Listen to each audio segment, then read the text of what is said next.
Hello everybody, my name is Sam, and you're here because you want to learn how to make an automatic wool farm. These things are super easy to build, and I'm going to teach you how to build one in this video. These farms are actually surprisingly easy to build, and everything that you will need to build one of these farms is in my inventory right now. Of course, when we make this bigger, you'll need more rails, but just initially we only need this. So the way that you want to start off your farm is build up 4 pieces of grass blocks. So you want grass blocks, you don't want dirt. You want it to be grass so that the sheep can actually eat and then replenish its wool. So you want to place 4 like this. As you can see, we're building in a 5x5 area. So these grass blocks are separated by 1 block to make 3x3s. And then from there, you want to build up like so. And you can make a little X on the top of that like this. Then what you want to do is break the block on the back and replace it with an observer like so. So as you can see, you got the 4 blocks on the bottom and then a little cross with one of the observers looking into the middle block. You can see that the arrow is looking into that middle block there. You got the flat line on that edge, and then you have the redstone dot on the back side here. Then you want to place a full block like stone or a piece of dirt if you really want to, and place a piece of redstone on top of that with a dispenser looking into the middle. Then grab your glass, place one on top of there, and then all the way around like so. And then on the inside of the dispenser, you can place some shears. Then what you want to do is get a sheep in here, like so. Then you want to come to the underneath of the build and grab your pieces here. So what you can do is you can place a chest there. You can break the block behind that. Place a hopper there. And then you want to place a rail sort of facing sideways like so. And then you can place a block on the side of that, the hopper minecart like so, and then another block so you can see that the rail's going into the sides like so. And then if we just wait a little bit, we'll be able to see that this sheep will eat the grass, and when it eats the grass, it'll turn it into dirt, updating the observer, which then triggers the shears inside of the dispenser, causing its wool to be sheared, going into the minecart hopper, into the hopper, and then into the chest. You can see that we now have 3 light grey wool.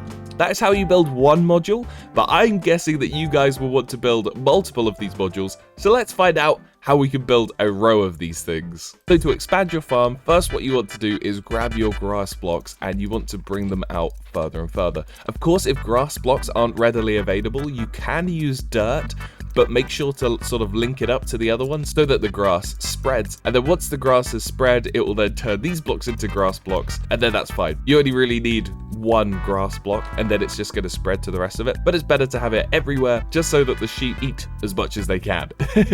Once you have these laid out, don't start building any of the upper bits yet. What you first want to do is place 2 pieces of stone on either side of this area. Of course, you can make this as long as you want. I'm just making it a little bit short here just to sort of show you what's going on. You can make this as long as you want, but depending on how long you want it to be, you might have to change this next step. So powered rails, when they're powered, they're only powered for about 15 blocks. So depending on how long you want this thing to be, if it's over 15 blocks long, you might need to power multiple bits of the powered rail. But because this is quite a short one, we'll only need to power it once. But if it's like 30 blocks long, you'll need 2 torches to do this. So once you have your blocks placed on either side, you want to come to sort of around the middle area and then break down 2 blocks and place a redstone torch there. This is going to allow our powered rails to be powered, and then we can bring them all the way along to the ends, right up next to the stone blocks or whatever blocks you have as a end block. Make sure that it's a full block, not glowstone or glass, because then the minecart hopper won't actually be reflected. But as long as you do it with a full block, then that will be absolutely fine. Remember, if this is extra long, you'll have to power it multiple times, but I'm sure you guys will get the gist. Then what you want to do is you want to come to the end module. You can't do it right on the end, you have to do it on this block here, the one just before it, because there are weird mechanics in Minecraft. If you have the hopper on the block where it gets reflected, so if the hopper was the block underneath this rail, then the hopper minecart doesn't get reflected. It's a weird mechanic. That just means that we have to do it from the block beforehand, and that's perfectly fine. So what you want to do is just like before, break down a couple of blocks. You can place your chest, then come to the other side with your hopper. Place the hopper, make sure that it goes into that chest, and then place your rail back again. And then if we place our minecart hopper down, you can see it works absolutely perfectly, and it goes underneath all of the blocks that will have wool on top of them. We can actually see that some of the wool has gone into the chest right there. Then what you want to do is just like before, you want to extend this grass all the way out with the blocks on the front, then come round to the back and grab your observer and place the observers facing into that middle block. Then you can grab your stone again, place them behind, same with the redstone, and then your dispensers on top facing inwards. And then you can come back, grab your glass, place that in all of the spots that we did before with them on top, and then you can come to each of the dispensers and place in a shear there, or you can do multiple shears if you want. And if you're worried about the dispensers running out of shears, you can fill up the whole dispenser with the shears, or if you're super worried about it, you could have a hopper above it with shears inside of it. Or if you're really worried about running out of shears, you could have a chest filled with shears above the item hopper that goes into the dispenser. These are all options and they will work fine. I wouldn't worry about bothering with this, but if you want to do it, you're perfectly fine to do so. And this farm is now basically done. The last thing that I would do is grab yourself some glowstone or shroom light or redstone lamp, and then come above and just place a piece of glowstone above that. That will make sure that your farm is all nice and lit up. Of course, you don't have to do it this way. You really don't have to do it this way.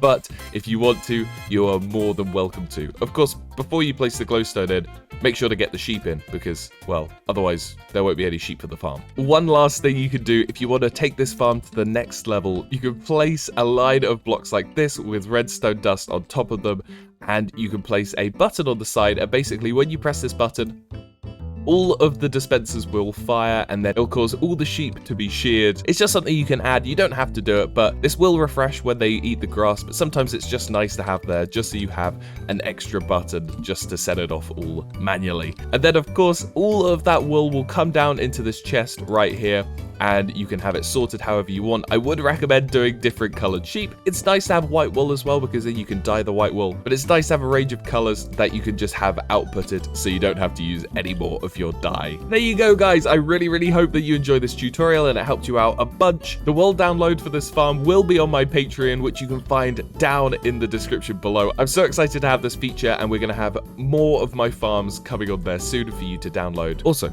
just a little thing, tier 3 patrons get stickers after 3 months. So, I mean, that's pretty cool. Thank you all so much for watching. If this video did indeed help you out, please don't forget to subscribe for more awesome tutorials like this one. Make sure to drop a comment on what farms you want to see done in the future. Make sure to like to show how much you enjoyed this video. And don't forget to check out my Patreon for more awesome downloadable content and farms and more just extra stuff that you guys will gain access to. Thank you so much for watching, and I'll see you guys in the next one. Peace!